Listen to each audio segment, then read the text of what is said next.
It's to probe more deeply into how memories are formed that we're meeting another amnesic. But this time, it's a man whose hippocampus, although badly damaged as a result of a heart attack 5 years ago, still struggles to put memories together. So what I'd like to do is just show you some pictures and ask you, what can you tell me about these pictures? Do they evoke any memory? What does it bring back for you? Chuck's memory is being studied by Dr. Mika Ferfeli. Here, this is something that you might have seen, in any of the local newspapers in the last year. But it certainly has something to do with people objecting to... We're in Boston, where the recent sex abuse scandals in the Catholic Church have received intense media coverage. People who are somehow hurting, abusing, not paying enough attention to others. Good. Is that a picture that looks familiar to you? I believe this is a picture taken the day or days after the towers in New York were all... Chuck, do you remember where you were when that happened? Not at all.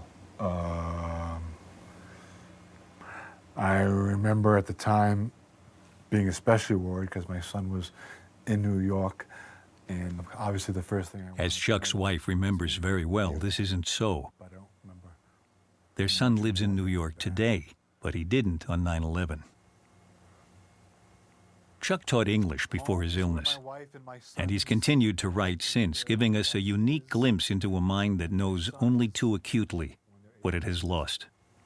I cannot remember my wedding day or the celebration surrounding it.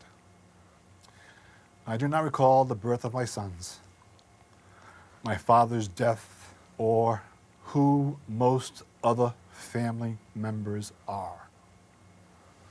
There are many. When we first came in here this morning, Yes. we actually started off with looking at some pictures. That's right. Do you remember? I knew you were going to tell me that they were going to be there. Oh. Can I remember them? Right. Let me think, please.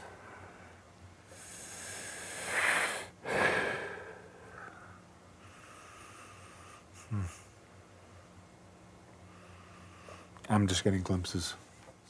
Not even any shapes or actual depictions of anything that was there. Chuck certainly has severe damage to the hippocampus, but his hippocampus isn't gone completely. So there's still something working to some extent. And what happens is that some experiences, some fragments of experiences may stick, but they're not linked in the correct way. They're not linked to other things that happened. They're not linked to the correct context. Sometimes they're not linked to the correct people. And so in that way, we're left with fragments that are not integrated. Occasionally, these fragments will pop up. They may pop up in seeing a picture, but as he described it, he may also have sort of random thoughts and not know, is this really a memory or is it just a thought I'm having? Chuck's problem, making a whole memory from fragments of his experiences, fits what Mika Ferfeli and other researchers believe to be the main job of the hippocampus. Not itself to store memories, but to link together the bits and pieces of an experience stored throughout the brain.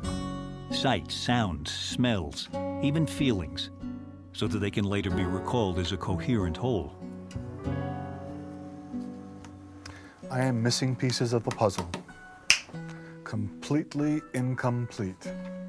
I overflow, unfinished, buzz hour by hour. There's never a way to say all I want to say. Words buzzing around me, miss what should be. Words, that hive of an alphabet, stinging me from A to Z.